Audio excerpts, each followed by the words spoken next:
Welcome back, folks. And we got brought Max back in. And how are you doing tonight, Max? Doing very well, thank you. Thank you for having me on the show again. It's been quite a while. I've been meaning to get a hold of you and see if you'd come back on and do another show. Yeah, it has been a while since I've been on.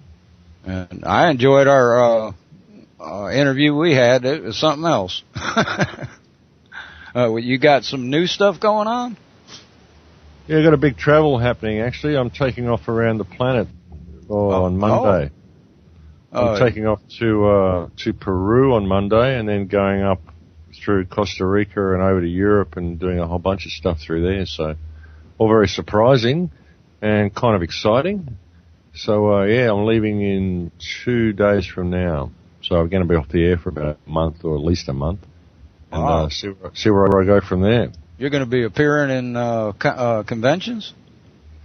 Look, I'm not really sure. I've got no commitments at this stage. It's just all this, I was sort of gifted this trip to Peru, and then I was contacted by a listener who heard me mention I was going to Peru, and they said, well, look, I'm in Costa Rica, so how about I fly you up here, and we go over to the World Hemp Expo in Slovenia.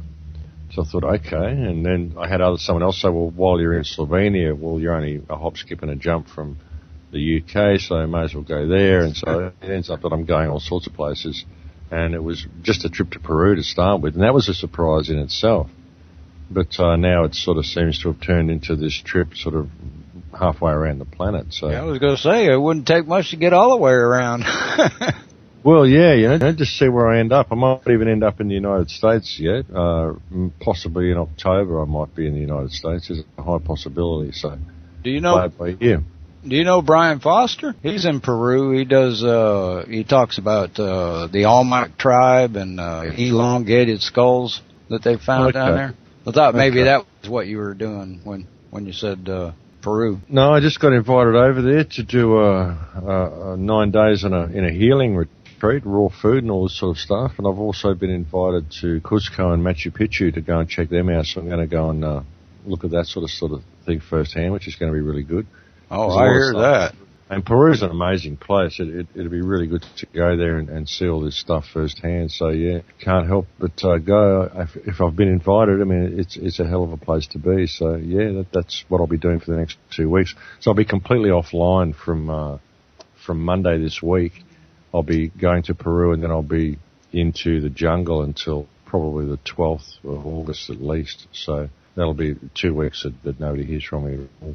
Your website's thecrowhouse.com. That's the one.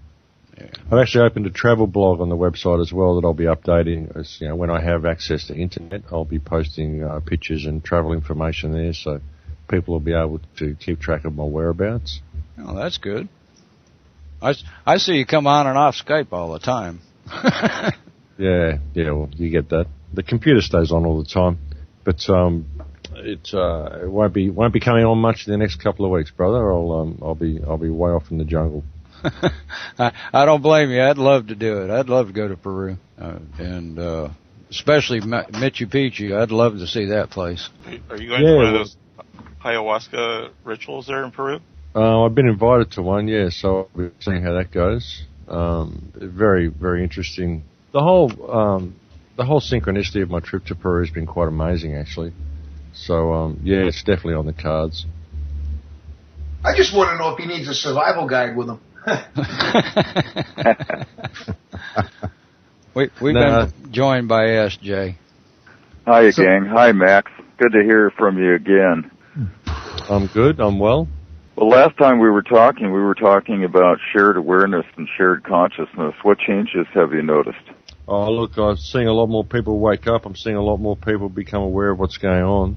There's definitely a shift in consciousness. All the whole energy is changing. Be interesting to see what goes on with the Olympics this week with the whole opening ceremony ritual and all this sort of stuff. See what this does to the energy. Yeah. Hey, I wrote you another haiku. You always inspire me to haikus. So, anyway, Max, what do you think about this sudden and overload of Planet X mania going on lately? Is that going on again? I haven't really been noticing. Has that been going on again lately, the Planet X mania? Yeah, for about the last 2 weeks, it's been absolutely insane. Of course, it's all tangled up with this massacre we've had over here in the States and the Olympics and missing nukes from South Africa. It's like all the bolts are coming out of the wagon right now. Yeah, look, I don't place all of the Planet X stuff and anything celestial. I mean, I can't control that. If it's a reality, then there's nothing I can do about it. It serves me no purpose in concerning myself with it, because if it's going to happen, it's going to happen. And if I'm supposed to survive an event like that, then I'm sure the consciousness will put me in the right place at the right time to do so. If not, well, that's just the way it goes. I mean, it's celestial. What do you do? It's just, oh my, we're going to have a planet collide with us. I better go and build a shelter in the backyard.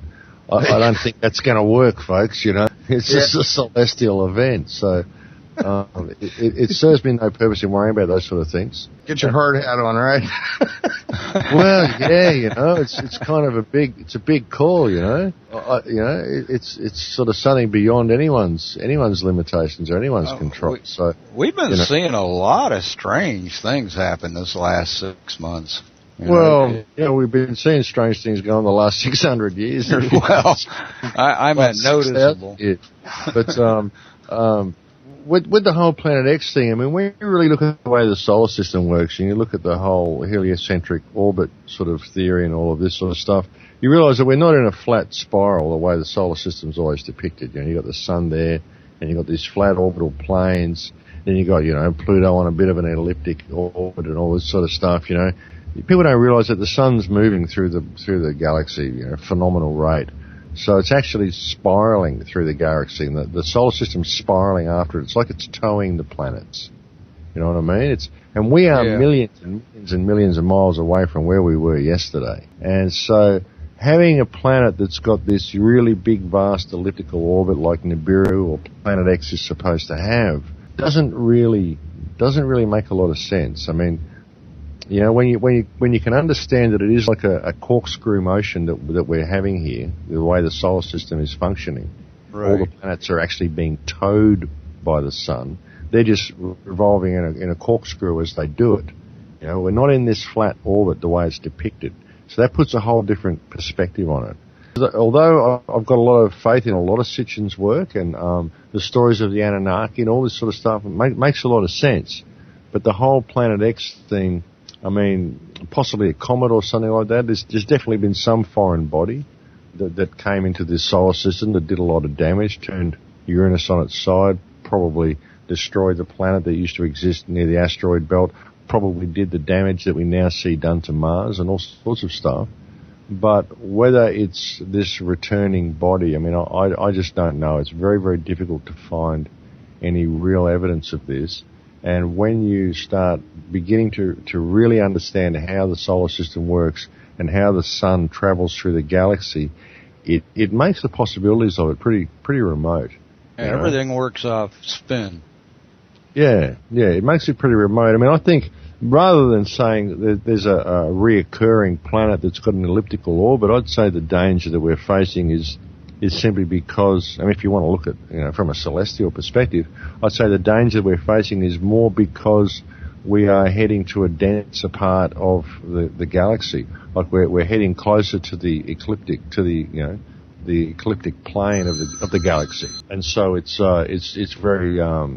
very dense here. There's a lot of meteor activity, there's a lot of planetary activity, there's a lot more stuff going on. So it's more likely to have an impact from a comet or an asteroid or something like that. You know what I mean? So I don't know whether it's a reoccurring thing. I think it might just be our location in the galaxy that causes this sort of stuff. Above the ecliptic plane's got more trash than below it. Yeah, absolutely. Absolutely. Well, when you're in the center of the plane, you know what I mean? Or somewhere in that area. Yeah. We've had an upswing on comets and stuff like that the last few years, too.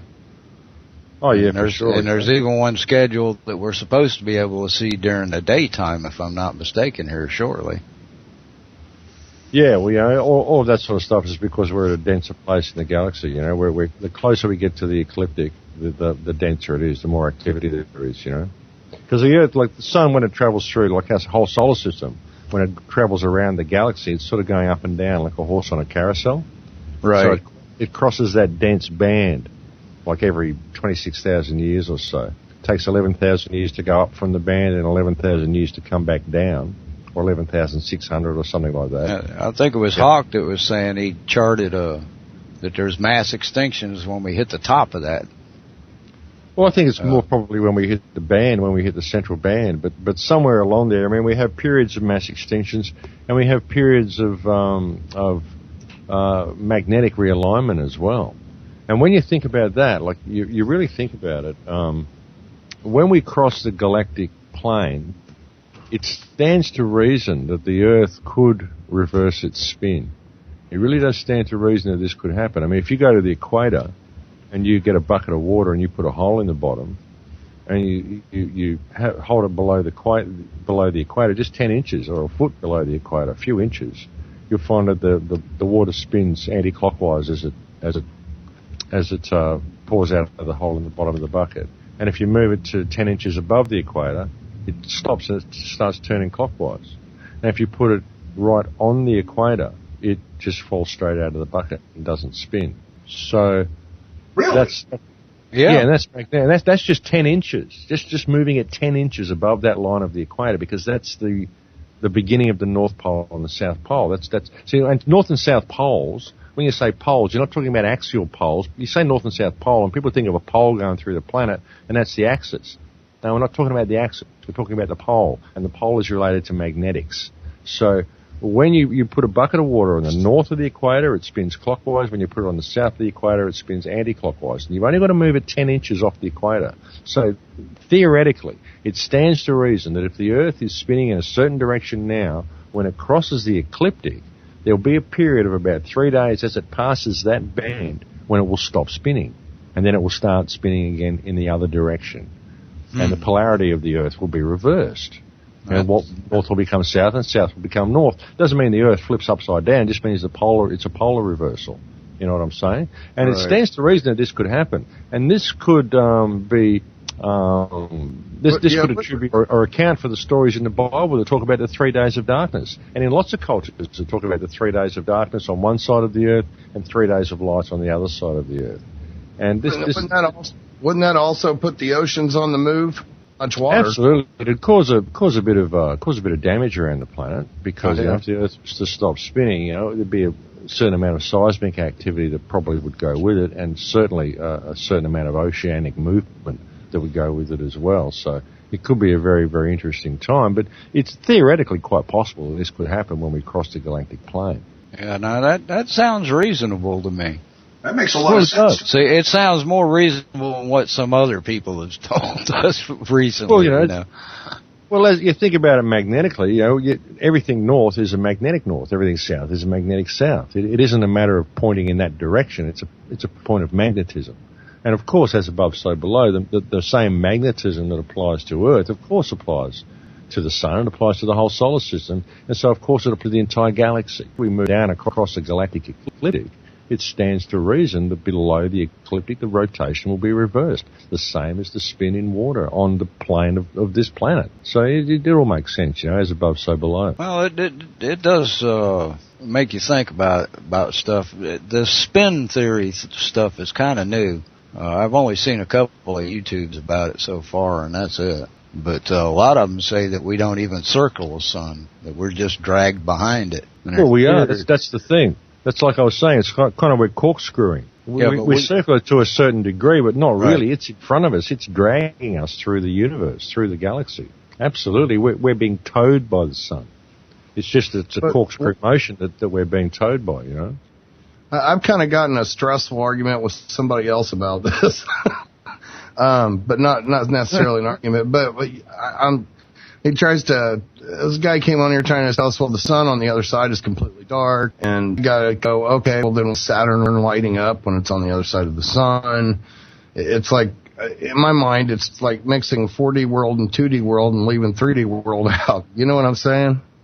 Well, the sun's rotating. I mean, we can look at it through the SOHO telescope, and we can look at it and we can see that it's rotating, so it's very doubtful that it's dark on the other side. You know, it isn't like it opens a curtain as it comes through or anything. I mean, it's obviously a ball and it's rotating, right. So I'd say that it's just what it is, you know. Right. Yeah, I understand the spiral, how we're dragging through. There's been some theories that got so far off the tack for me. It's like, okay, we're taking the theories of 4D and mixing it with flatland, and it's like, okay, well, this ain't really working for me. I mean, maybe my mind's too tiny. I don't know. Well, people tend to do that sort of thing, but I mean, the sun is definitely a sphere, the same as everything else in the solar system, or except for asteroids. But most planets are spheres, and the sun is most certainly a sphere. And it's also based on the same, like the Merkaba. You notice that the sunspots all appear at 98.4 or 19.47 degrees latitude, north and south on the sun, which is the same points of the tetrahedron inside of Merkaba.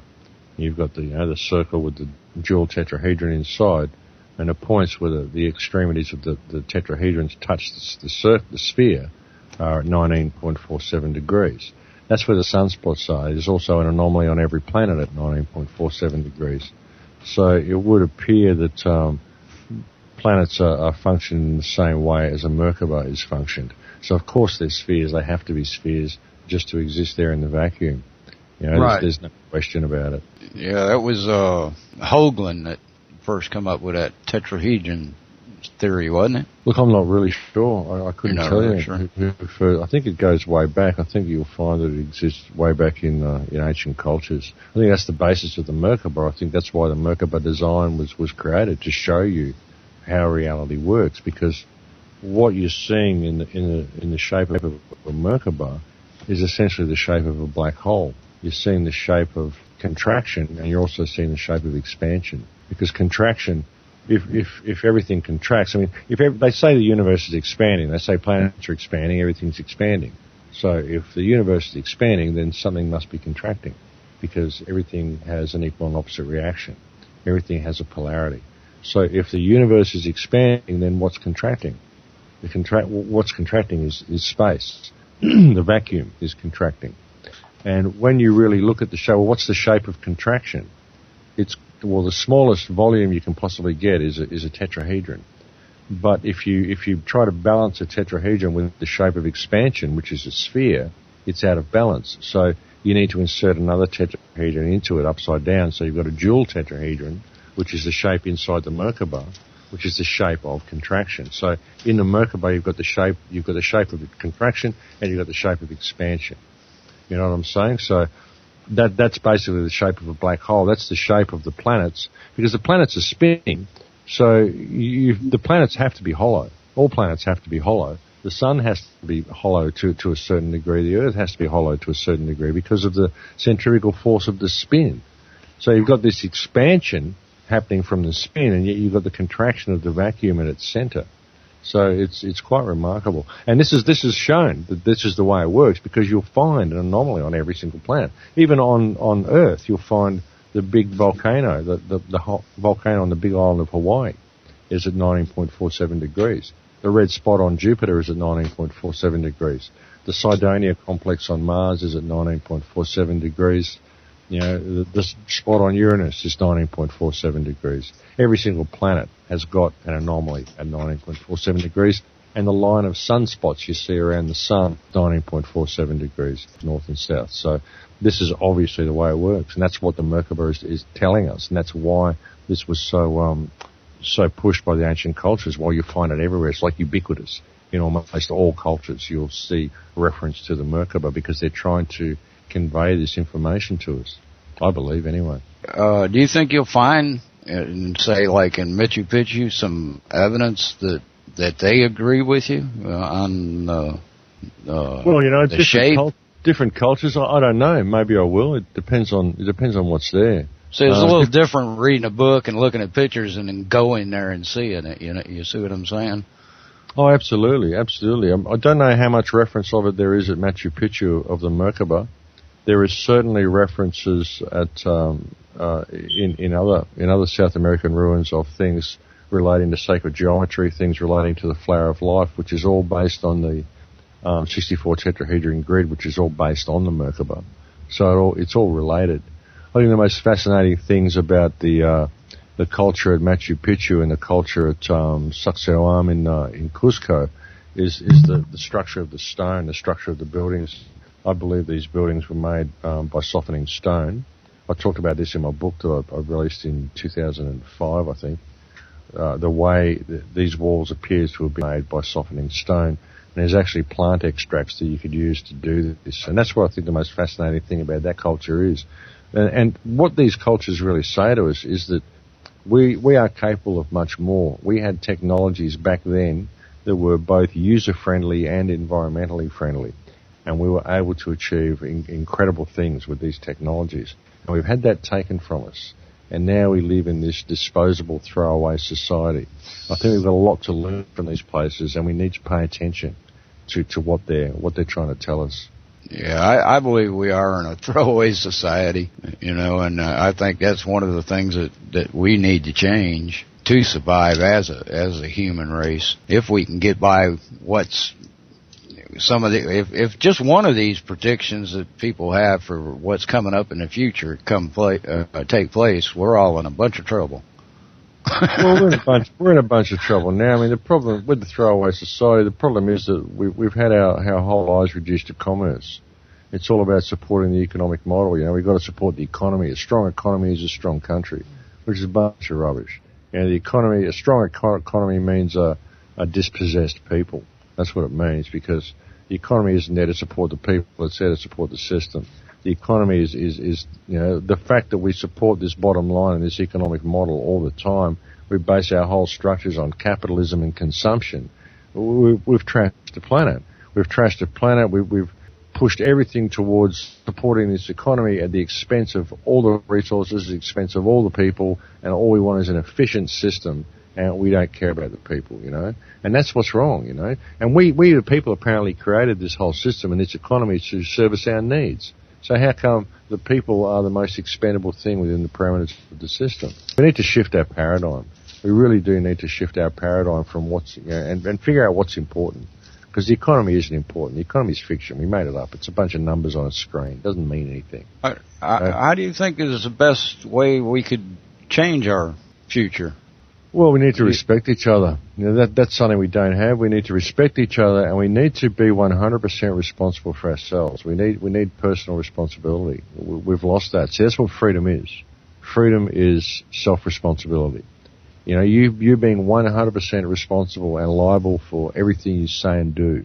That is what freedom is. And a lot of people don't want that. And while they don't want that, they'll never be free. They want freedom without the self-responsibility that goes with it. They believe that they can pull down one corrupt government and pull down the government and say, now you look after my life for me, because these other guys didn't look after it for me, and I want it looked after, but I'm not prepared to do it. So we need to change that attitude with ourselves, and because until we do, we're going to be ruled. Because we're not capable of ruling ourselves, because we're scared of ruling ourselves. We're terrified. Most people are absolutely terrified of self-responsibility. And they've been trained to be this way. You can't blame them for it. It's just the way they've been trained to be. But now we are having the system laid bare for all to see. And so with that now comes an opportunity to change the system. And the only way you can do it is with self-responsibility. Because we can see now what the system is. The system's designed to be responsible for you. It's okay, you do this, give us your insurance, we'll look after you, we'll take liability for your actions. All you have to give us in return is all that you are. And we give that away willingly, and we let people run our lives because we don't want the responsibility of running it for ourselves. That's our problem, and we need to shift that paradigm with people. I hear that. I got to tell you, I'm not one of those people, because I would be very happy in a world where there was no government and everybody was responsible for themselves. I'm not one of those people either. I'm speaking collectively when I say that, but as a species, this is the way we generally are. This is the way our societies have structured us to be and structured our minds to think this way. So this is the dilemma that we face, because it's only by shifting that paradigm that we'll ever find remedy to this situation. And so that's what we need to do, is we need to find an eloquent enough way of conveying this message to vast amounts of people. Now you. I was going to say you brought the economy into this. Could you go into that with like the U.S. versus London's economy? Or? Could you tell us who you are first? Sorry. This is Major Tom. Sorry about that. Thank you, Major Tom. Well, look, I haven't really got time to go into that, mate. I've only got about 5 minutes left, I think. So. Yes, sir. Sorry. Do you think it'd be a good thing to have a world economy? A world economy? Yeah. Look, depends on. I mean, not if it's based on anything like the current system. You know, and people. I mean, when you get into economy, it's so convoluted and so complicated. People don't even understand how money works, let alone understand the economy. See, I hear that. An economic system. I don't think we need a system of commerce. We don't need a system of commerce. We need a system of empathy, and we need to function from empathy in everything that we do. We've had the whole human experience replaced with commerce, whereby everything's got a dollar value attached to it, and we need to change that. We need to change our way of thinking. I don't know what the ideal economy would be, but I know the one that we've got doesn't work, because the one that we've got is basically designed to steal everything it can from the people. That's its whole purpose. It's an economy designed to put people in scarcity so that everything they own can be stolen from them. And we need to change that. And like, I'm no economist, so I can't really offer recommendations on what would be better. The best thing I've heard so far is Mike Montaña's mathematically perfected economy, but I still have trouble getting my head around that, because it's just all so convoluted. It's a very left brain way of thinking. I prefer more of a Vedic culture and a gift-based society, because I think that if people were educated in reality, they want to give to each other. There wouldn't be all this need to profit from people. There wouldn't be all this need to accumulate wealth, because ultimately life is wealth. Life is wealth, and what you create in the world is wealth. What you give to the world is wealth. Your contribution is wealth. You know, I have a different concept of what wealth is. And I'd like to see money removed from the equation altogether. I can appreciate it would probably take a few generations for this to happen. But I think with proper education in reality and a regular show up here shortly when you get back. Not a problem. It'll a couple of months, but I'll definitely come back on. I appreciate it. We'll be right back, folks. August at least, so that'll be 2 weeks that nobody hears from me. Your website's thecrowhouse.com. That's the one. Yeah. I've actually opened a travel blog on the website as well that I'll be updating. As, you know, when I have access to internet, I'll be posting pictures and travel information there, so people will be able to keep track of my whereabouts. Oh, that's good. I see you come on and off Skype all the time.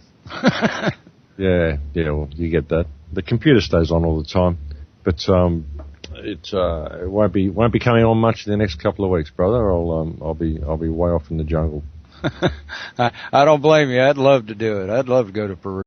Well, I'm back, folks, and we got brought Max back in. And how are you doing tonight, Max?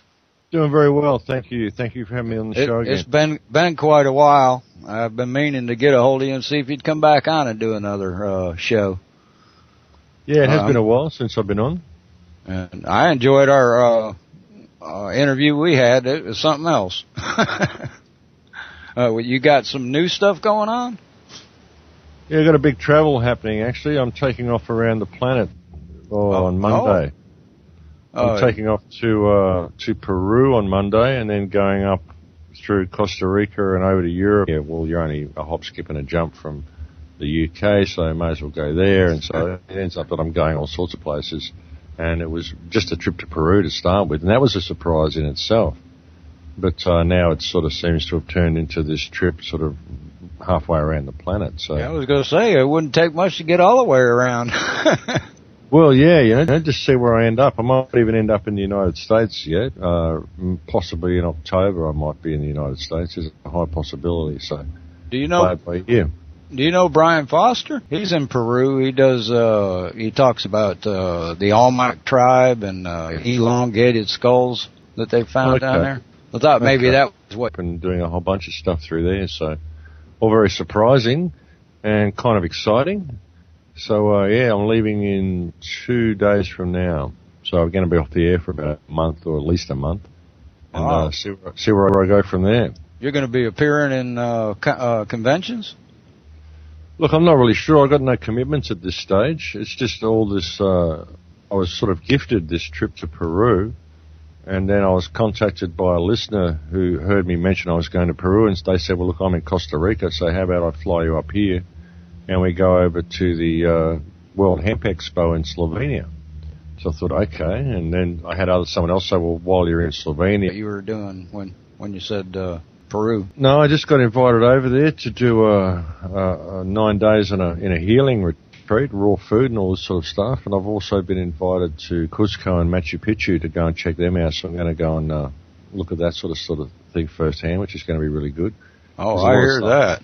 And Peru's an amazing place. It'd be really good to go there and see all this stuff firsthand. So yeah, can't help but go if I've been invited. I mean, it's a hell of a place to be. So yeah, that's what I'll be doing for the next 2 weeks. So I'll be completely offline from Monday this week. I'll be going to Peru, and then I'll be into the jungle until probably the 12th of